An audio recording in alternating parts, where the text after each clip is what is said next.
Guys, no beating around the bush. This is the final episode of this series. But you know what? Let's go out in style. Let's make it a good one.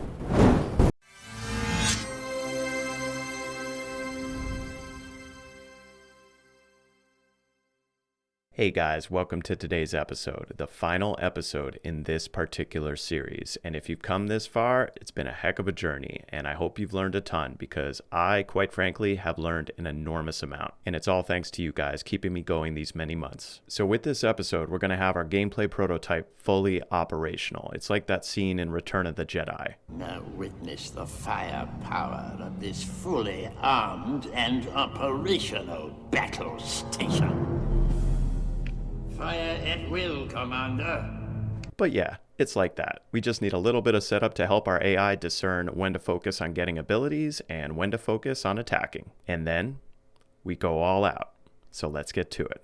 So the first thing we need to do is we need to tell our AI, okay, don't attack, stay in acquisition mode until you get all three abilities. And in order to do that, we need to fix something on our adversary AI controller, and I should have done this all the way back in episode 66.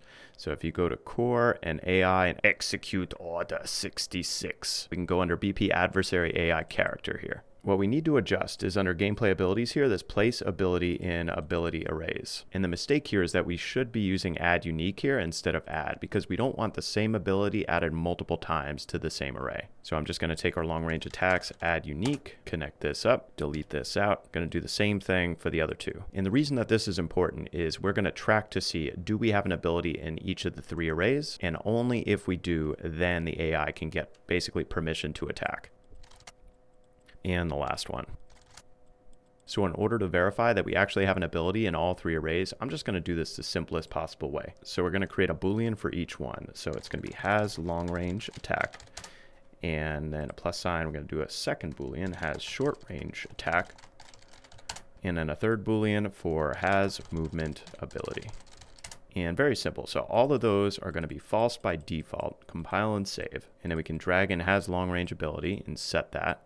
Connect this up here, check that. Then drag in has short range ability, same sort of thing, set that. And last but not least has movement ability and set that. Connect it up. Compile and save again. So now onto our controller setup. So let's go back to the content drawer, adversary AI controller. So we basically need to create a new function for checking to see, do we have all three abilities before switching over to aggression mode? And for that, we're going to duplicate the change AI short-term mode function. But before we do that, let's go into that function because I want to add to the end of it. So every time we change the mode, what I want to do is I want to clear the sensed target. That's another function that we created previously. And then I also want to clear recently detected. Clear recently detected. So we'll compile and save this, and then we're going to create a brand new function for switch to aggression mode. So plus sign, we'll name it switch to aggression mode.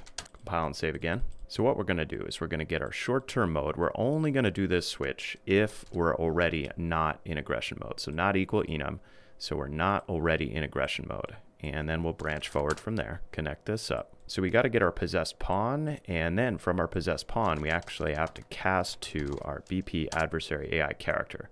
I'm going to right click, convert that to a pure cast. The reason we need to cast to it is because, well, right now it's just a pawn, and we need to get three variables that we just set up on our AI character. We need to get has long range attack. We need to also get has short range attack. And last but not least, has movement ability. So if all three of those are true, so if we've got all three of them, we'll do an and, we'll connect up these three. Then we can do another branch, connect up true to here. Then what we can do is call that change AI short-term mode function. And we can specify right here, we're going to change to aggression, but only if these checks are completed. So compile and save. And we're going to do one more of these. So we're going to right click on this. We're going to duplicate this, switch to acquisition mode, because we're going to do the same exact thing, but only if short-term mode is not equal to acquisition, then it can switch. And all this stuff we don't need. So we'll delete out that branch, connect this up, and change AI mode to acquisition. So compile and save this one. And the reason we don't want to call this function again if we're already in acquisition is because we don't want it clearing our target, clearing recently detected. We don't want it interrupting what it's already doing. All right, so if you got those two new functions on our AI controller, compile and save. Now we got to go back over to our adversary AI character. And what we need to do now is we need to create a brand new function for basically doing the check every 0.3 seconds, whether or not we need to switch from one mode to another. And the reason we're doing it every 0.3 seconds is we already have that in place on our jump and movement check function. We're just going to add another pin directly to this. So we'll do a plus sign here, and we'll call this AI switch modes check. And before we do anything else with this function, let's just hook it up. So let's go back to our jump and movement check. Let's add a fifth pin. Really, it's the sixth pin. And then we can drag out and AI switch modes check and compile and save this. And the reason I know that this is being called every 0.3 seconds is if we go over to our event graph on event begin play over here. So we've got our jump and movement check, time, and looping. All right, so let's go back over to AI switch modes check. Okay, so here's my vision on this, and the AI is going to cheat a little bit because what I probably should do if the AI is not going to cheat is the AI needs to see various targets or at least hear those targets. But the way I'm cheating is that a few episodes back, we already created a list of characters that's being captured in real time on our game state. So content core into the my game state. It's this right here, the respawnable characters. And so my idea here is that function that we're about to create right now. So this function is just going to check every 0.3 seconds. Okay, do we have all three abilities? And also, do we have a target that's relatively close? Because if we got a target that's relatively close and we have all three abilities, let's attack. Now we could set this up to have different probabilities of attacking. You could give different AI characters different personalities, like some are more aggressive than others, but we're keeping it simple with this entire series. And yet it's probably still the most complicated series out there, so figure that. So anyway, the AI is going to assess every 0.3 seconds if any character is within 3,000 units. Why 3,000 units, you say?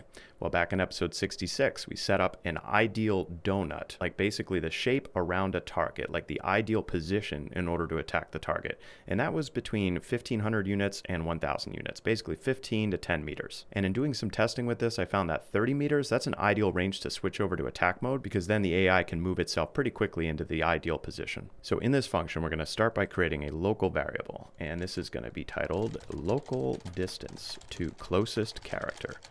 And this, of course, since it's a distance, it's going to be a float. And when this function starts, we're going to set that to some high number, and we're going to do that just so that, well, whatever character it finds, it's going to be lower than that high number. So next we need to reference this variable that we just talked about. So what I'm going to do is I'm going to get a reference to game state, get game state. And then from the game state, we need to cast to our game state, my game state, and connect that up. Don't worry, this is the last time you're going to hear me making that joke. Okay, as my game state, we got to get our respawnable characters, get respawnable characters. And then I'll move over to the right. And from these, we could do a for each loop. Connect this up. And what we need to do is we need to make sure that this character himself, the self, is not the character, because obviously yourself, you're going to be within 3,000 units. So we'll check to see, does the array element, is it not equal to self? And only if that's true, go forward. So connect this up. So then we need to check to see, okay, what's the distance between your own character, whoever's running this, and whatever character is in that array that we're checking. So we can get the actor location, and the self as well, we can get actor location. And I'm just going to get the distance 2D, so I'm not going to worry about the height difference. So distance 2D vector. Connect this up, and then we're going to compare that. We're going to see, okay, is this less than, is it less than our local distance that's closest to character? Because if it's less than, then we want to set it. So we're going to branch, and only if it's less than do we want to set this to be the local distance to closest character. So we can set that, connect it up to the true, connect this up here. And then what I'm going to do just to test this out is we'll do a print string. Done this like 8 billion times over the course of this series, maybe more like 8,000 to be honest. And then from the in string, we'll do append. Okay, distance to closest character, and the distance that we're going to check is this, local distance. All right, let's compile and save. And because we already hooked up this function to run every 0.3 seconds, we can test to just make sure that it is getting those distances properly. So let's play from here just to test it. All right, distance closest character, I see some in the thousands. And if you see any zeros, then you know it's getting its own character. It's getting itself. So as long as those numbers are above 0, you're good. All right, solid. So let's go back. Let's delete out the print string, delete out this. We don't need that. So what we could do next is from the completed here, but I've fallen in love with sequences. I just love sequences. So everything past the setting of the initial variable, what we're going to do is we're going to do a sequence pin.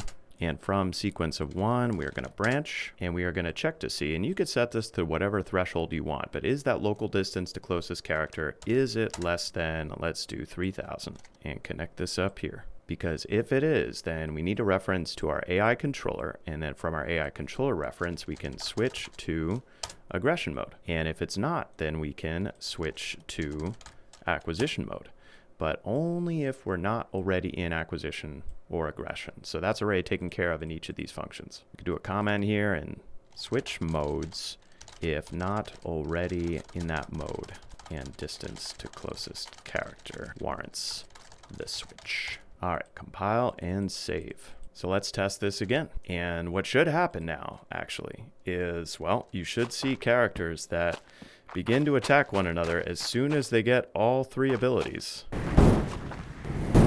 And there we have it. And make sure the characters can also attack each other. So you want to see at least 2 of them close together. So something like this. No, don't attack me. What are you guys doing? You should go after each other.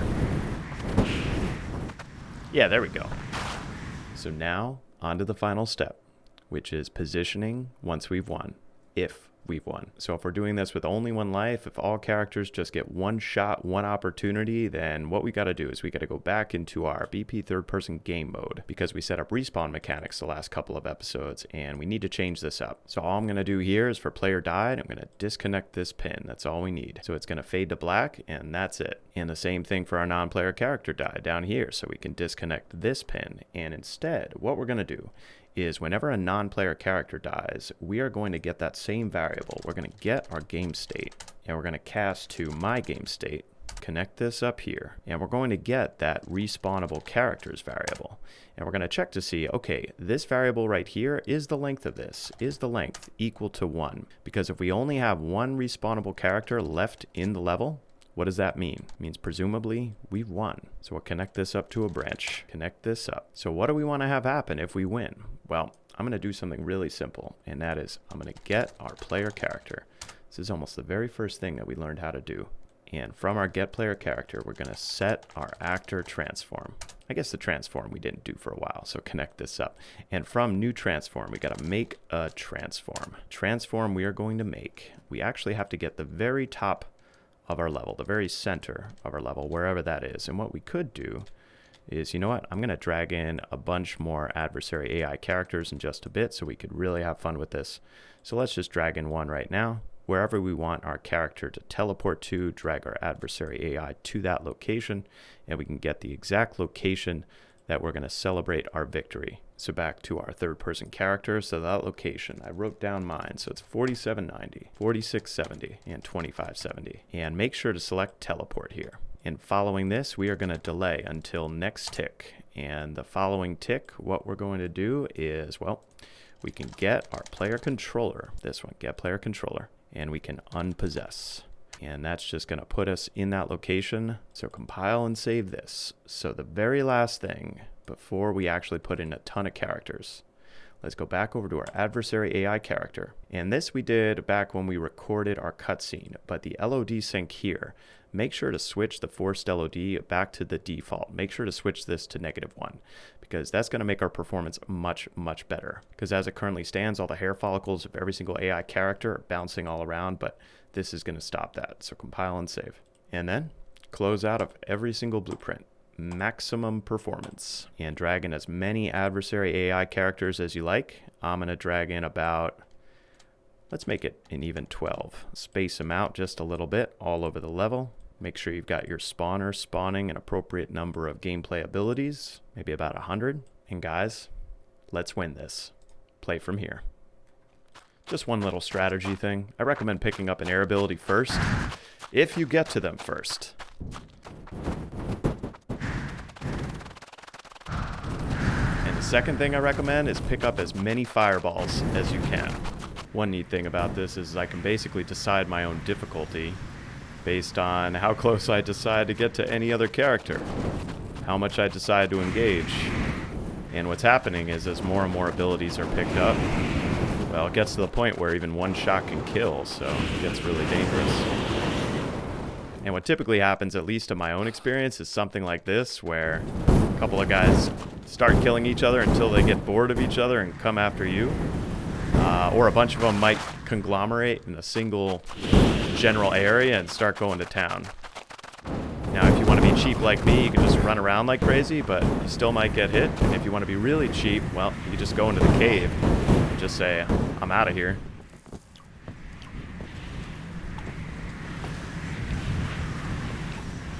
I'm sure you forgot all about that cave, huh? Well, let's actually try, huh?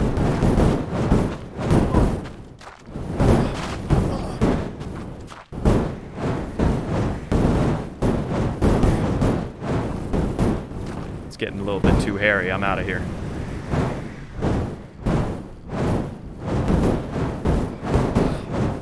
Got one.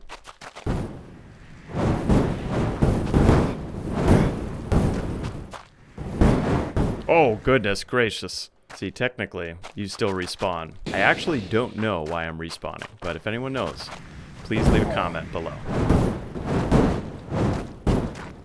Shoot him right in the bald spot. Yep, he's down. Oh boy. Look at the run speed.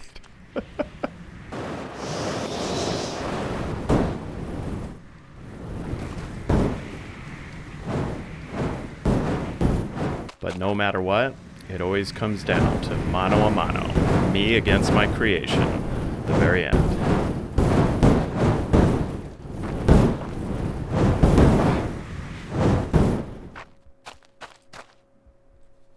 So, that's it, guys. That's it for this series. And first of all, I want to thank you because, especially for those of you who stuck around the entirety of this series, I would never have gotten this far without you. I love teaching, and I haven't had the opportunity to teach continuously like this for a very long time, and you gave me the opportunity. But the teacher must also always be a student, and this seemed like a reasonable time to conclude the series and begin to prepare for what's ahead. If you made it through this entire series, you are ready to make your RPG. Sure, it's true that you don't have a fancy degree in game making, but truly the time is coming, and indeed it's already here, where the only thing stopping you from accomplishing your creative goals is you. What we did in this series, which is different than any other tutorials that at least I've seen out there, is we've gone through the entire framework for how to conceptualize and then build an RPG. We didn't cover a lot of things that you would see in any typical common RPG, but that being said, I don't want you to make something typical. I don't want you to make something common. Make something unique and unexpected. Do something that nobody else is doing, because that's when the true adventure begins. So a couple of quick things about the channel. So first of all, channel's not disappearing. These episodes are not disappearing. They will be around for you as long as you need them. But I have something new in mind I hope to start up shortly, so hang tight. But just a fair warning that the format of what's coming is going to be very different than this series. Okay, second thing about the channel. So I would often get the question, okay, if you're Newman Brothers, where's the other brother? And about 6 years ago, I lost a brother, and so this channel is dedicated to him. But truth be told, over the course of making this series, I found a new brother. And so I want to give a special thanks to Ricardo. I told him that if no one else watched the series and I still found him, then it would have been worth it to do all of this. And I mean that. I truly mean that. You may not know this about me, but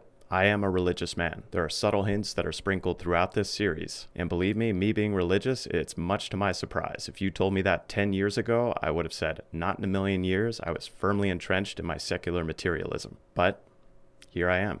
Just remember, in this RPG, there's no getting out alive. Whether it's in 1 year, 50 years, or the eventual heat death of the universe, we are all going to be humbled in the end. So remember your death, but build something with your life.